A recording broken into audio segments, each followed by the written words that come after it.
Alright guys, welcome to Dutch Starcraft League Qualifier number 8. We are here in the round of 32. Let's get on into it. In the bottom right hand corner, the 5 o'clock position. Playing for Team Druids Esports, we have the pink Zerg. May or may not mean God in Japanese. We got DruidzKamina. His opponent in the top left hand corner, the 11 o'clock position. Probably a good buddy, definitely a teammate of my guy Sushi, playing for Team mConň. We got the orange mConntem.Serdiuk. Now, I agree with you that the fourth base is going to be all important this game, and what it comes down to is how the Zerg player decides to try and take that fourth. Creep spread is going to be quite essential if you want to go and take the one to the left of your main, but you can do a lot of 3 bases. You can also deny a Protoss third for a very, very long period of time. And as such, this is quite an interesting map. I think it is slightly Zerg favored, to be honest, but we'll wait to see how it all comes down, what these two do have in store for us. It should be a pull into hatch for Kamina. And for Serdiuk, it should be a forge fast expansion, judging by that pylon position.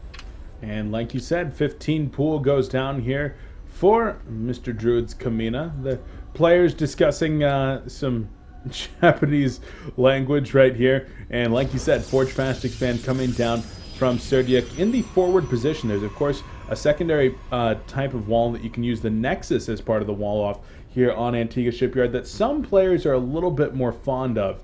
But going to be going for the further up wall here, the more economic-based opening. And, ooh, looks like a pylon block coming. Yeah, it's a pylon block at the natural, and the third base is also going to get blocked by the probe, but Kamina doing a great job of basically forcing that probe back. Going to go and take the third first. Oh no, actually manages to take the natural.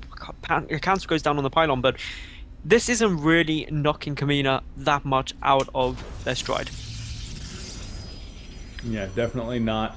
And, well, a good job being able to throw that hatchery down, but I like that cancel. Leaving up the pylon, losing the full 100 minerals doesn't set the Zerg so far back, especially if they've gone for that early spawning pool. Like I said, I mean, these Zerglings are already out. You see them making their way down to kill any pylons if there were any there.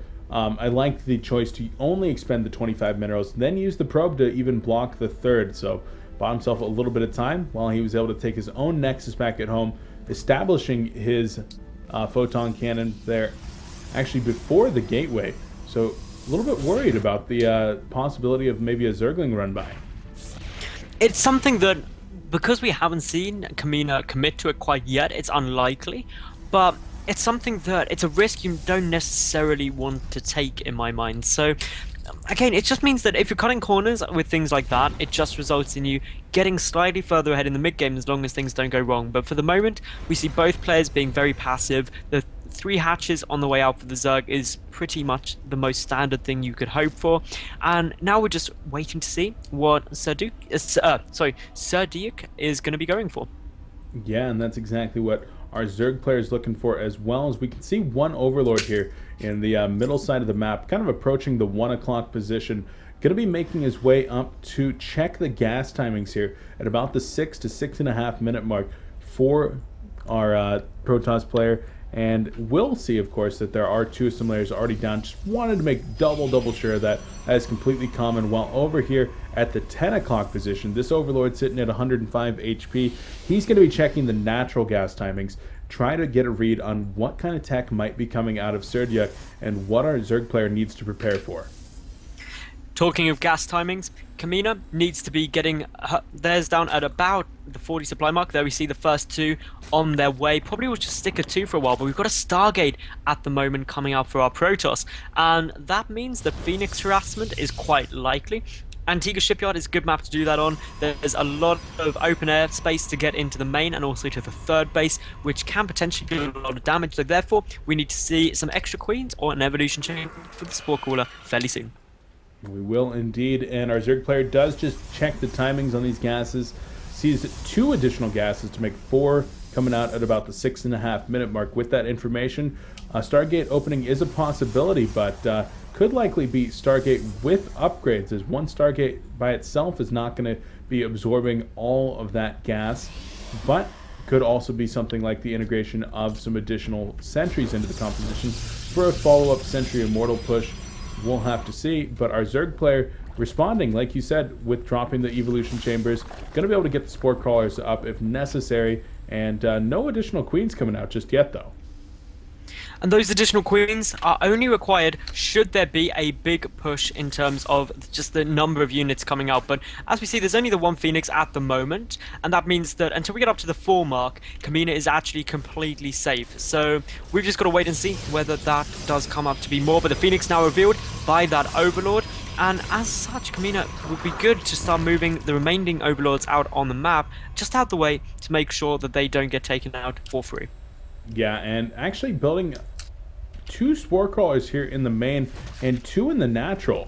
I don't know if I quite like that. That's a pretty strong commitment to his air defenses, and that's really what a Protoss player is looking to do here, is see you commit a lot of the drones that you would normally be investing in your economy and commit them to defenses. So only building a total of 2 Phoenixes right now, forcing out 4 Spine Crawlers, which of course is 4 drones gone in addition to the 200 and 300 minerals right there. Quite the commitment, and now the Phoenix is going to provide map control and even try to come in here and maybe snipe a drone or 2. The interesting choice is that while these Spore Crawlers are down and will stop the Phoenix, is that the Spire is still coming down, and that was started after the Phoenix were revealed. And what are your thoughts on that? I don't necessarily mind the Spire. The transition into Spire, as long as your opponent's not heavily committing to these Phoenixes, is actually very strong against the follow-up of this Immortal Sentry push, which is what I expect. But we already see the Robo Bay coming down, so maybe not looking for Immortal Sentry push. Going to build a couple of Immortals and then tech to very quick Colossi, as we see a total of 5 more gateways coming down. Is that correct? We're going up to 9 gates? That is a big gateway commitment, and when we see the robotics bay is only just finishing up now, that is a really heavy commitment to gateways, but it could pay off because that means a lot of stalkers and therefore an easy way to deal with those muters, unless of course Kamina heavily commits to them. Yeah, and well, 14 mules coming out right there. That is a pretty heavy commitment. Now, it's all going to come down to how Kamina chooses to use these. Right now, he's not really working on his upgrades for his ground army at all, so he's really heavily going to be committing to this.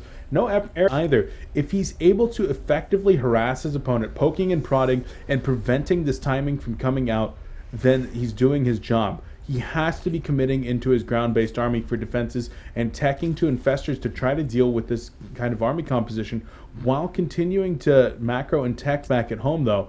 And so it's going to be really important how he uses these, and important that he does not try to take any engagements where he's going to be losing any amount of these mules. They have to stay around for pretty much ever, but he's actually going to come in right here and try to hit the timing.